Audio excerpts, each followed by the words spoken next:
Dili ka makaluwas sa imong kalagigsoon. Bisag unsaon nimo paningkamot para makaadto ka sa langit kun dili ka moduol kay Jesus Christ. Wala kay mahimo igsoon. Wala kay mahimo aron ikaw maluwas. Tungod kay walay lain pamaagi aron ikaw makaangkol kinabuhing walay katapusan kun dili si Hesus Kristo lamang. Kanunay na ako ni ginabalik-balik. Not even your good works. Daghan nagtudlo na kung binuutan ka, maghimo kag maayo maluwas ka. Pero igsoon, lahi ang gitudlo sa Biblia.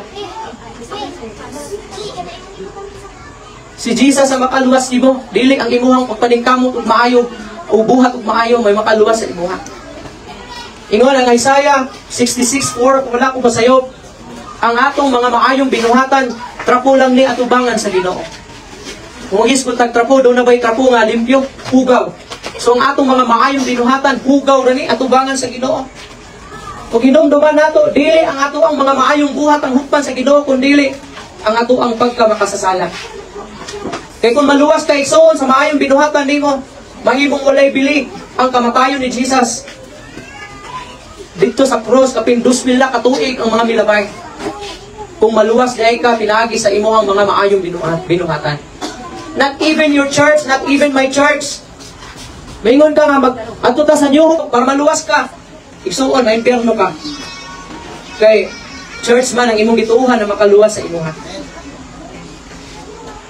Kay kung ang church makaluwas pa igsuon, unta, gingnan na lang ta sa Ginoo na pagpasakop mo anang New Hope Christian Church kay para makaangkon mo kinabuhing walay katapusan.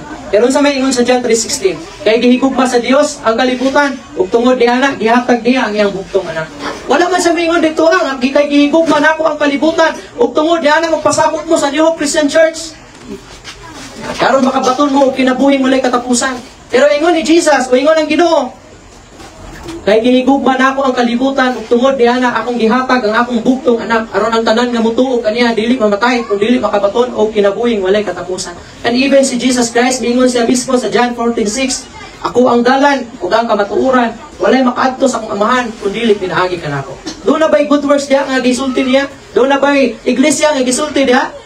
Pero daghan kanato nalingla, nalimbungan sa nagkanalain na mga pagtulunan. Iksuon, ingon pa ang Episo Kapitulo 2, versikulo 8, breve nga pinaagi sa grasya tungod sa imong pagtuo, ikaw naluwas.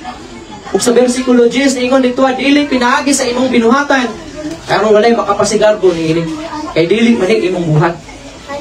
Abi ninyo, unsa man ang grace, libre, walay bayad. Kung mupasakay ko og tao nga libre, ingon ko nga, atay for example, madto sa kining Panabo. Nya naagyan ako siya, mayon ko sa iya, for example, sa Banidria. Si Kuya Carding, mayon ko kay Kuya Carding nga, ato ka Panabo. Ay sa matong Panabo ka sa sakay, kay matong Panabo. Mayon si Kuya Carding nga, di lang, kay wala ko pamasahe, bakta sa siguro ko. Kung walay bayan, libre ni. Ato ka sa Panabo, kay paingon ko sa Panabo ya. Pag-abot sa Panabo, mayon si Kuya Carding, naday si gamay na 20 pesos. Ingon sa store, kanang pangdugang sa imong gasolina, 20 pesos. Karon, bisan ingon ko sa iya nga libre, ug dawaton ako na yung 20 pesos. Matawag pa ba siya og libre? Di na si libre. Any amount na imuhang gidungag diya sa gitawag nimo nga libre, dili na siya mahimong libre. Bisan pagmuhatag lang siya og 5 pesos, dili mahimong libre tungod kay nihatag siya 5 pesos na. Inaana pod ang atuang kaluwasan. Kung dungagan nimo si Jesus Christ para maangkon nimo ang kaluwasan, dili na siya grasya. Dili na siya matawag nga grasya. Kay nga nung gipun-an man nimo, dili ba diay igo si Jesus Christ na makaluwas sa imuha? Kinahanglan pa ba diay nimo ni mga butanga para maluwas ka? Ang good works igsuon kano sa siya makita sa tao. Makita siya sa imong kinabuhi human ka mituo kay Jesus Christ. Pero kung moingon ka nga magtuo kay Jesus, unya maghimo og maayo para ko maluwas. Pagtuo pa lang kay Jesus, luwas na ka. Ang good works resulta sa imong pagtuo kay Jesus.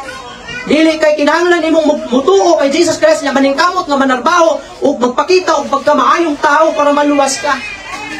Kaysa ako nang gikaingon, ini nga libre ug dungagan sa gamay, dili na siya mahimong libre. Dili na mahimong grasya si Jesus Christ kung dungagan nimo ang iyahang gibuhat dito sa cross. Kay kung gusto man lang dahil nimo punan ang gibuhat ni Jesus Christ dito sa cross, nagpalansang na lang makakapil.